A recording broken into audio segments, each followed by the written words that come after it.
Anjing ini bernama Lassie, dan tiap hari, ia menunggu tuannya di gerbang sekolah. Meski hujan badai, ia tidak pernah terlambat. Ini adalah tuannya, Yo. Karena melamun di kelas, ia dipukul penggaris. Sepulang sekolah, Lassie tahu Yo pasti dipukul gurunya.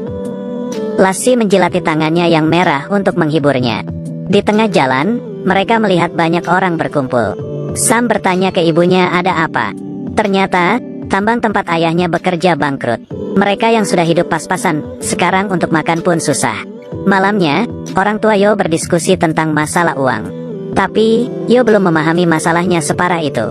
Ia tidak tahu, Lassie yang menemaninya dari kecil akan pergi meninggalkannya. Esok harinya, sepulang sekolah, Yo tidak melihat Lassie menunggunya. Ia langsung lari pulang karena mengira terjadi sesuatu pada Lassie. Tapi, ibunya mengatakan Lassie sudah dijual. Kesetiaan Lassie lebih dari yang kita kira. Siapa lagi yang lebih setia dari manusia kalau bukan anjing? Lassie sangat sedih berpisah dengan Yo. Lassie dibeli oleh seorang bangsawan. Karena cucunya, Kali sangat menyukainya. Mereka berkuasa dan kaya raya. Keluarga mereka sangat menyukai anjing. Melihat Lassie mogok makan, mereka memanggil Haines si pelayan. Haines harus mengurusnya, meski ia sangat benci anjing. Setelah memaki Lassie, ia pergi. Sorenya, Lassie ingin kabur. Karena ini sudah waktunya menjemput Yo. Lassie terus menggali. Tak lama ia berhasil membuat lubang dan keluar dari sana. Yo sangat terkejut melihat Lassie. Tapi, tak ada yang mengira Haines sudah menunggu di rumah mereka. Ia membawa Lassie pergi lagi. Ia bahkan berkata pada Yo untuk menjauhi anjing mereka. Tapi, di tengah jalan, Haines dihadang rombongan kambing. Lassie kabur ke rumah lagi. Yo dan ayahnya akhirnya mengembalikan Lassie ke rumah bangsawan. Yo berpesan pada Lassie supaya tidak usah pulang lagi. Kalau Lassie pulang, Yo akan membencinya. Lassie harus baik-baik di sana. Harus mau makan. Lalu, Yo dan ayahnya pulang dengan hati yang hancur. Hari kedua, Haines menghalangi kandang dengan papan kayu. Besok aku akan membawamu ke Skotlandia. Kamu tak akan bisa kabur. Lassie memperhatikan tinggi kandangnya. Haines merasa kandang itu sudah cukup tinggi. Lassie tidak mungkin kabur. Lassie berputar-putar dan terus mencoba. Lalu, ia berlari kencang dan berhasil lompat keluar. Haines terkejut melihatnya. Ia sangat marah dan pergi ke rumah Yo untuk mencarinya. Tapi, Lassie tidak di sana. Haines berkata bahwa mereka akan ke Skotlandia besok. Keluarga Yo harus mencari Lassie secepatnya. Ayahnya akhirnya menemukan Lassie bersama Yo di tempat mereka main. Ia berkata pada Yo bahwa Lassie bukan miliknya lagi. Karena ayahnya telah menerima uang mereka. Mereka harus jujur. Yo yang sangat sedih tetap mematuhi ayahnya. Yo sekeluarga membawa Lassie naik kereta. Setelah berhari-hari naik kereta, mereka pun sampai di Skotlandia. 1.200 km jauhnya dari rumah.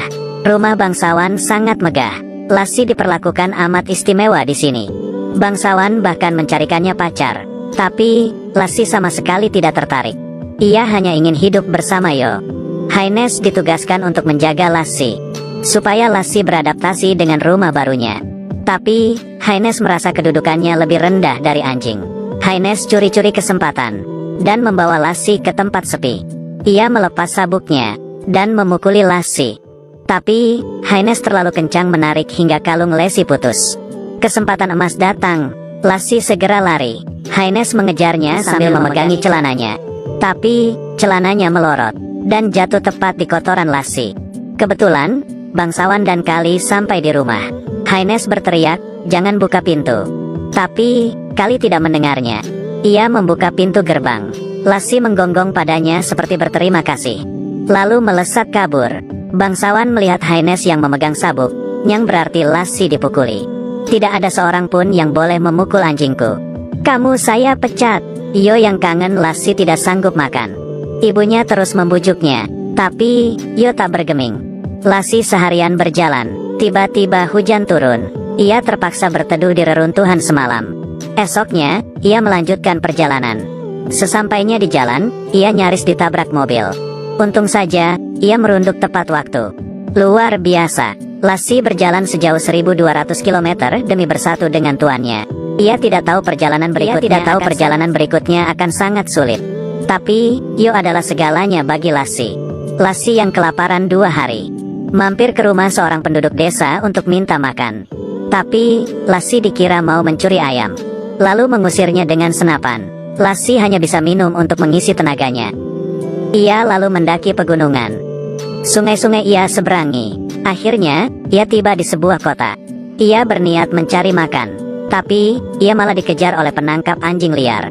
Lassi ingin melawan, tapi ia terlalu lelah karena kelaparan. Lassi akhirnya tertangkap di penampungan saat mau dimasukkan ke kandang. Ia ingat bayangan masa lalu mereka memenuhi benak Lassi. Jadi, ia harus kabur. Tujuan Lassi sangat jelas, yaitu pulang. Saat mau mengunci kandang, Lassi yang pintar menerobos di antara kakinya. Ia memutuskan lewat gunung karena di kota berbahaya. Ia juga tidak gampang percaya pada manusia. Di jalan, ia berjumpa dengan pemain sirkus kerdil. Ia iba pada Lassi dan memberinya makan. Tapi, Lassi hanya menciumnya dan tidak memakannya. Karena pernah berkata padanya untuk tidak makan makanan yang jatuh. Si kerdil tahu Lassi bukan anjing liar. Ia lalu meletakkannya di piring. Lassi menerima bantuan darinya dan mereka pun berteman. Karena sejalan, jadi ia ikut dengan si kerdil. Tentu saja, Lassi tidak makan dengan cuma-cuma.